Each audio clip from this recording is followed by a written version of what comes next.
2019년 11월 8일 저녁 7시 19분입니다. 책을 또 한 권 소개해 보겠습니다. 일이 인생을 단련한다 라는 책이고요. 그 다음에 노동의 가치라는 책입니다. 요걸 두 개 같이 소개하도록 하겠습니다. 일에 관련된 책입니다. 이 책은 저는 구입하지 말라고 먼저 말씀드리겠습니다. 마치 자기계발서처럼 자기계발서도 처음에 독서에 재미 들고 어떤 뭔가 그 차관점을 찾기 위해서는 저는 꼭 필요한 책이라고 봐요. 어떤 사람들은 자기계발서는 볼 필요 없다 이렇게 이야기하는 분도 있지만 저는 필요하다고 봅니다. 근데 제가 어느 순간 자기계발서를 놓게 된 이유는 통틀어서 그냥 잘해라 잘하면 된다라고 하는 한 단어로 귀결된다는 걸 느꼈기 때문에 구체적인 어떤 방법론적으로는 조금 적용하기 힘들지만 기본 체력의 탄탄함을 만드는 데는 필요하다고 생각을 해요. 제가 이 책에서는 딱 한 대목만이 이제 눈에 띄게 제 마음에 들어왔습니다. 제목이 이 책의 그 121페이지에 있는 제목인데 함께 일하고 싶은 사람이 되라 라고 하는 책입니다. 얼마 전에 왜 그런 책이 있었죠. 하마터면 열심히 살 뻔했다 라고 하는 그 책인데 저는 그 책에서 어떤 재밌는 점을 봤냐면 그 주인공이 그 자기가 다니고 있는 회사에서 그만두려고 하니까 아무도 안 잡는 겁니다. 자네 왜 그래? 오늘 저녁에 나랑 소주 한잔 하면서 좀 생각 좀 해보자. 그렇게 나가면 어떻게 자네가 이 회사에 그래도 역할을 하고 있는 게 있잖아 라고 발목 잡는 사람이 한 명도 없었다는 점을 제가 보면서 굉장히 웃었는데요. 그러니까 그 사람은 그 회사에서 월급충이었던 거예요. 그 회사 입장에서 볼 때는 언제든지 대체 가능한 사람이었다는 거죠. 여기서 아까 말했듯이 누군가가 자기를 채용해 줄 수 있는 매력, 누군가가 나와 함께 해주고 하려고 하는 매력을 가져야만 경쟁력을 가진다라는 걸 뻔한 이야기겠지만 다시 한번 새삼 느꼈고 그걸 갖추지 않고 그냥 징징댄다, 일자리가 없다, 왜 나를 자르느냐 이렇게 이야기하는 거는 야성이 없다, 솔직하지 못한 것이다 라는 생각을 제가 가지게 되었습니다. 이렇게 하고요.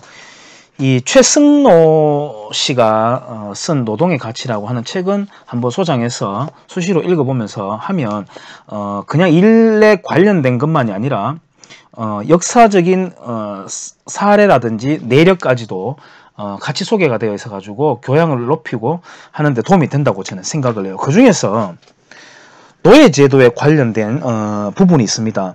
미국의 남북전쟁은 북부가 노예제 폐지를, 남부가 노예제 유지를 주장하며 발발되었다고 상당히 도식화돼 알려져 있다. 하지만 사실을 알고 보면 남부에서도 노예제를 없애자는 목소리가 남북전쟁이 일어나기 훨씬 전부터 있었다. 면화를 재배하는데 노예 노동의 가치가 생각보다 높지 않았기 때문이다.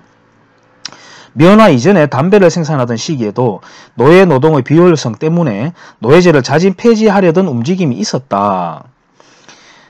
19세기 중반 한창 성장하던 미국 경제는 자국의 인력을 효율적으로 운영해야 한다는 시장의 거센 압박을 받았다. 반면 노예제가 가진 극단적인 비효율성은 미국 경제의 성장 잠재력을 갉아먹고 있었다. 북부의 공업자본가들은 링컨에게 미국의 노동력이 보다 효율적인 형태로 이용될 수 있도록 조치를 취하라고 촉구했다. 남부의 농업자본가들도 자본가의 본능으로 노예제가 오래 갈 수 없으리란 것을 이미 알고 있었다. 노예제도를 폐지한 것은 인도주의가 아닌 자본주의다 라고 이렇게 되어 있습니다. 우리가 흔히 알기로 박애정신, 도덕성, 윤리 이런 게 아니라 인간은 이기심에 의해서 인센티브를 얻기 위해서 더 인간의 인격을 또는 인권을 높여간다는 것을 알 수가 있습니다. 아주 딱 냉정하게 들리겠지만 실제로 그렇게 흘러왔음을 이야기하고 있습니다. 식민지 정책에서도 노동정책을 그렇게 했습니다. 지금 보면은 징용공 문제가 많이 있는데요. 영화처럼 채찍을 휘두르고 총으로 감시하고 이렇게 안 합니다. 거기에 적절한 인센티브를 주지 않으면은 사람들이 움직이지 않죠. 예를 들어서 그런다고 해서 채찍 때려서 총으로 쏴주기 한다고 생각해 보세요. 그러면은 그 노동력이 하나가 또 상실이 되는 거죠. 다치거나 죽거나 하게 되면은 그거는 식민지 정책에 맞지 않습니다. 그러니까 적절한 보상을 해줌으로써 오히려 자발적으로 일을 열심히 하게끔 이끌어내는 것이 그렇게 지키면서 때리고 또는 노동력을 손상시키고 하는 것보다는 훨씬 더 효율성이 높고 생산성이 높다는 거죠. 그러니까 식민지 정책에서조차 그렇게 하지는 않는다는 겁니다. 그렇다면 노예의 노동 생산성은 왜 낮을까? 그건 노동의 인센티브, 다시 말해서 인센티브라는 건 사적 재산권을 말합니다. 다시 말해서 노동을 해야 할 동기가 없어서다. 노예는 자유노동자와는 달리 일을 열심히 할 인센티브가 없다. 노예는 일을 열심히 한다고 해서 누군가에게 종속된 노예 신세를 벗어날 수 없다. 자유는 인간에게 무엇보다도 큰 인센티브인데 그게 없는 것이다. 이 한반도 땅덩어리에서 반 쪼개가지고 위에는 무상 몰수, 무상 분배라는 아주 천국 같은 이름으로 하면서 그 땅에 대한 소유권을 국가 권력이 가지면서 국민들을 지주의 소유가 아니라 국가의 소유물로 대체시켜 버렸습니다. 북한이고요. 그 다음에 유상몰수. 유상몰수는 남한에서 이승만 정권이 있었는데 유상몰수를 할 때 지주들의 어느 정도 협조가 있었기 때문에 가능했습니다. 왜냐하면은 턱없이 약한 돈으로 매입을 했거든요. 그러고 이제 그걸 다시 유상 분배를 해주는데 나누어서 낼 수 있도록 최대한 배려를 하면서 유상 분배를 했습니다.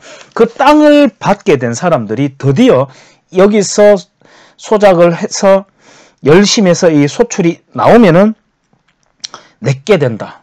내게 된다는 거.